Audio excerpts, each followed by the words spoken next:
telefon o le TUAP I lunga o anala leo 5 fa o amo fa mo tasi o fitu tesi ma le fa iwa tasi tesi ma le tasi ma le fa mo iwa lua tesi ma le tasi ma lunga o le sino mai ngoa iai I lunga o le TUAP Facebook page ma le ala ata le malo o le TV iwa le si ufafonga o Samoa le TUAP.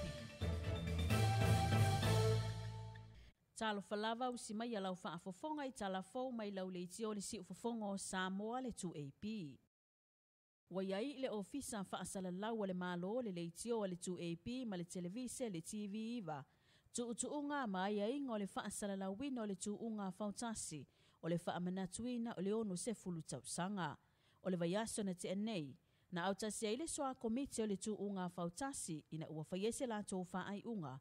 E pei ona whaamanini o le taitaifono o le tuunga fautasi ya au apa au longo Tino Filipo I lana whaatalanoanga ma le TUAP. Onga kula ngoro fala vela ve I kuunga. Reda ua au kasi ele soa komite. Sinte ele kuwa ile MC.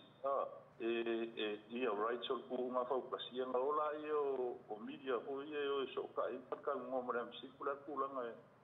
Eka kaunga fofo ina kulang. Mo le mamalu o le atunuu o le amana o mia ni kopi o ia whaasaralaunga.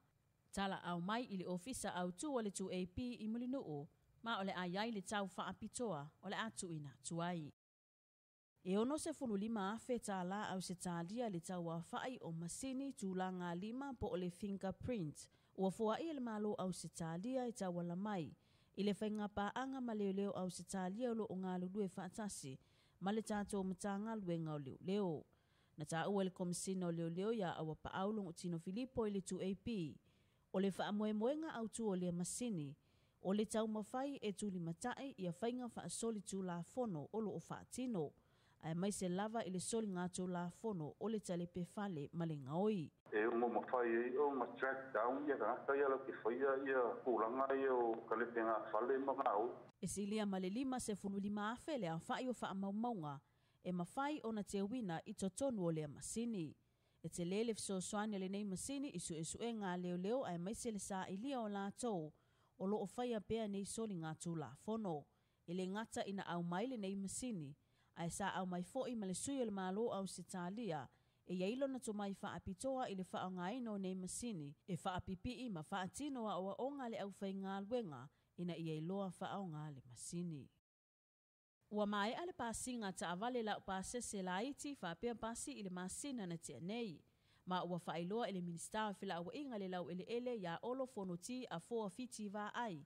Ua tu inatu fautuanga ya ila tau sa nga iatu mo le pasi e ino ta avale. Ai mai se lava I pasi la pasese. Ona o whaalave sa tula mai. E ka kau lava I ave pasi o nga fua vo I le ale ia le mamafa. Le mamafa o pasese ia ave. Le minister o fila awa inga le lau ele ya olo fonoti a foa fiti va ai. Ila na whaatalanoanga ma le TUAP. O le uti o whaia onga, ele o se mata upu fau. Ma wau tau sanga o tau mawhaile mtanga luenga o a onga ta alonga maanga noo, e sa ili fofo. Ele nau ta inga ia au sia e whana wa onga, le au nanga tala whea ngai I totonu wa onga. O le mafua anga tonu lea ua nga ia I tuale mtanga luenga o a onga ta alonga maanga noo, I se taimi mua I tu malo te tasi. E peo na masi ia ile mtanga luenga I sa la fai. O loo ta ia ele minister lango, ya anga seata tanu vasa peto.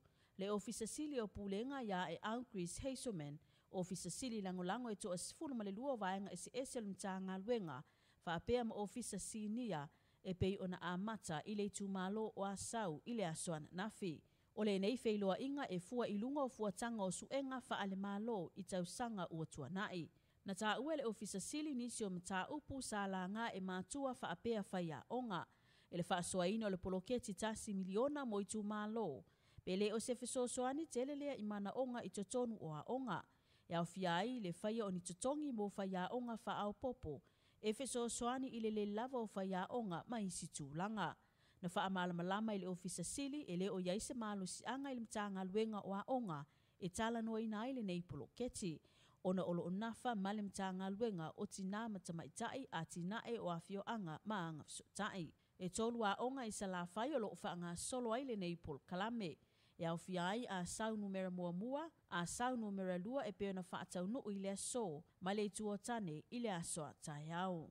Talafona mai lau le te ole si ufafonga o Samoa mo ole nei tai au, ia manu e te le whiau mga luenga o le awhea ngai mele atunuu. Whaafafonga i talafonga le 2AP i lunga o anala leo 5 wha o amo, wha mo tasi o fitu tesi male wha, iwa tasi tesi male tasi, male wha mo iwa lua tesi male tasi.